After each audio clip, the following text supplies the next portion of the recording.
রাতে থালা বাসন না ধুয়ে রাখলে কি বরকত কমে যাবে? ফজরের নামাজ পড়ে আমি ঘুমিয়ে পড়ি, এতে কি আমি গুনাহগার হব? নামাজের প্রথম বৈঠকে দুরূদ পাঠ করে ফেললে কি সাউ সিজদা দিতে হবে? আমার গোসল ফরজ হয়েছিল কিন্তু টের না পেয়ে আমি নামাজ পড়ে ফেলেছি, এরপর টের পেয়েছি, এখন কি করব?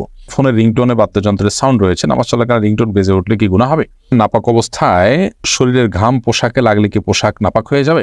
অজু থাকা অবস্থায় কোনো ভিডিও বা পিকচার দেখলে অজু ভাঙবে কিনা? জন্মবারে হাতের নখ চুল কাটা যাবে না, এই কথাটা কতটুকু শরীয়ত সম্মত? অজু করে বাচ্চাকে ব্রেস্ট ফিডিং করালে কি অজু ভেঙে যাবে? বিয়ের অনুষ্ঠানের জন্য গরু কিনেছি, সেই গরুতে সন্তানের আকিকার নিয়ত ও একসাথে করা যাবে কিনা? চলুন তাহলে আমরা প্রশ্নোত্তর যে আমাদের মূল পর্ব সেখানে আমরা প্রবেশ করি। সোহেল রানা আপনি লিখেছেন, জন্মবারে হাতের নখ চুল কাটা যাবে না, এই কথাটা কতটুকু শরীয়ত সম্মত? নিছক কুসংস্কার, এর কোনো ভিত্তি শরীয়তে নেই। যে বারে জন্মগ্রহণ করেছে ওই বারে চুল কাটা যাবে না, এটা কোনো ভিত্তি নেই। যে কোনো দিনই চুল বা নখ কাটা যেতে পারে। শাহরিয়ার রহিম লিখেছেন, নাপাক অবস্থায় শরীরের ঘাম পোশাকে লাগলে কি পোশাক নাপাক হয়ে যাবে? নাপাক অবস্থায় যদি শরীরের ঘাম পোশাকে লাগে তাহলে সেই পোশাক নাপাক হবে না, কারণ মানুষ যখন গোসল ফরজ হওয়ার কারণে নাপাক হন কিংবা ছোট নাপাকও হন, তখন তার ঘামও নাপাক হয়ে যায় না, যার কারণে এই ঘামগুলো শরীরে পোশাকে কোনো জায়গায় লাগলে সেই জায়গাগুলো নাপাক হবে না। প্রিন্স রাশেদ লিখেছেন, অজু থাকা অবস্থায় কোনো ভিডিও বা পিকচার দেখলে অজু ভাঙবে কিনা? না, এর কারণে অজু ভাঙবে না, তবে এর চেয়ে বড় কিছু ভেঙে যেতে পারে। যদি আপনি খারাপ কোনো ভিডিও, খারাপ কোনো হারাম কোনো পিকচার দেখে থাকেন, তাহলে সেক্ষেত্রে অজু ভাঙাতে কোনো গুনাহের বিষয় না, অজু ভাঙাতে কোনো খারাপ জিনিস না, অজু ভাঙতেই পারে। আপনার তাকওয়া ভেঙে যাবে, আপনার দিনদারিতা ভেঙে যাবে, আপনার আমল ভেঙে যাবে, নেক আমল ভেঙে যাবে। অতএব সাথে সাথে তওবা করে আপনাকে এ ধরনের কর্মকাণ্ড থেকে বেরিয়ে আসার জন্য সংকল্প করতে হবে। ইশতিয়াক লিঙ্কন আপনি লিখেছেন, ফোনের রিংটোনে বাদ্যযন্ত্রের সাউন্ড রয়েছে, নামাজ চলাকালীন রিংটোন বেজে উঠলে কি গুনাহ হবে? প্রথমত এরকম রিংটোন সেট করাই জায়েজ নাই, আপনি বিকল্প করে রিংটোন প্রয়োজনে সেট পরিবর্তনের চিন্তা আপনি করতে পারেন যদি বিকল্প কোনো পথ না থাকে। আর নামাজ চলাকালীন যদি বেজে উঠে তাহলে সেক্ষেত্রে তো আপনি গুনাহে লিপ্ত হচ্ছেন, এবং আশপাশের মানুষকে যদি জামাতে হয়ে থাকে তারা অন্যদেরকেও আপনি গুনাহ করতে বাধ্য করছেন, বিধায় এটা খুবই গর্হিত কাজ। ওই অবস্থায় আপনি অবশ্যই হাত দিয়ে আলতোভাবে মোবাইল টিপে বন্ধ করে দিতে পারেন, এবং স্থায়ীভাবে এই সমস্যার সমাধানের পথ আপনাকে অবশ্যই বের করতে হবে খুঁজে। 360 ডিগ্রি আইডি থেকে আপনি আমাদের ইউটিউব চ্যানেলে প্রশ্ন করেছেন, অনেক মুরব্বী আমাদেরকে টাকা দিয়ে বিড়ি আনার জন্য বলেন, তাকে আনা যাবে? না আনলে বেয়াদবি হবে, আনলে গুনাহ হবে, করণীয় কি? দেখুন, মুরব্বী বড়দের কেউ সিনিয়র কেউ আপনাকে কোনো নির্দেশ করলে সেই নির্দেশটা মানাটা আপনার জন্য কর্তব্য, যতক্ষণ পর্যন্ত সেটি শরিয়ার কোনো সীমানাকে লঙ্ঘন না করে।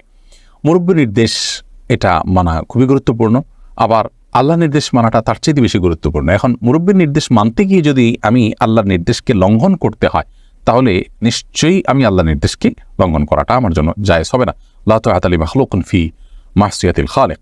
আল্লাহ রাব্বুল আলামিনের স্রষ্টার অবাধ্য হয়ে পৃথিবীর কোনো সৃষ্টির বাধ্যগত হওয়া, অনুগত হওয়া, তার নির্দেশ মান্য করা, এটার কিন্তু কোনো সুযোগ নেই।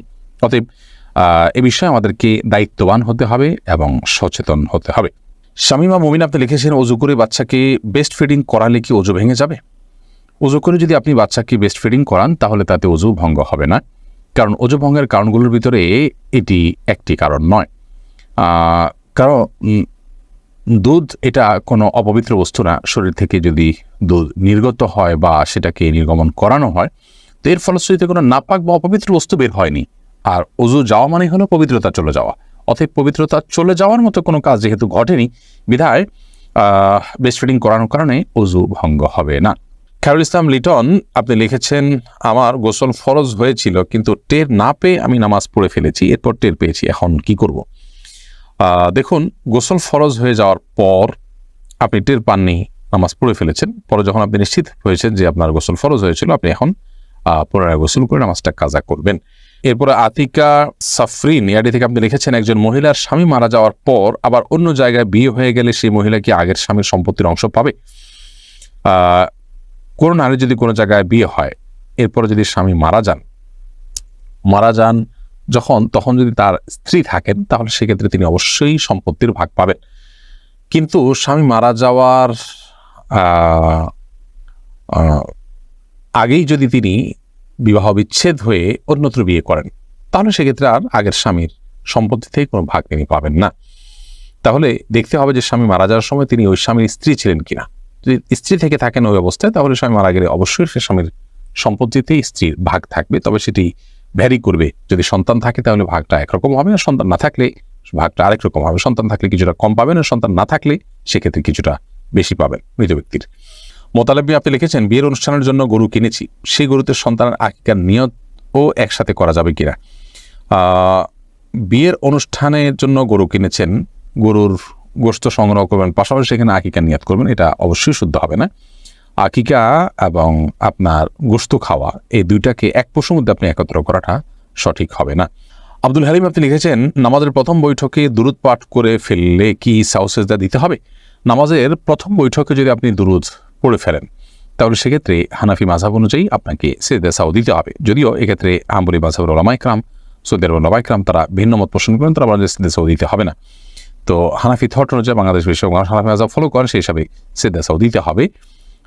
প্রথম বৈঠকে যদি আপনি ফরজ নামাজের প্রথম বৈঠকে অর্থাৎ দ্বিতীয় রাকাতে যদি আপনি আত্মীয়দের পাশাপাশি দুরুদ পড়ে ফেলেন আল্লাহুম্মা সাল্লি আলা মুহাম্মদ, এটুকু পায়ের বেশি অংশ যদি পড়ে ফেলেন তাহলে আপনার সিজদা সাও দিতে হবে।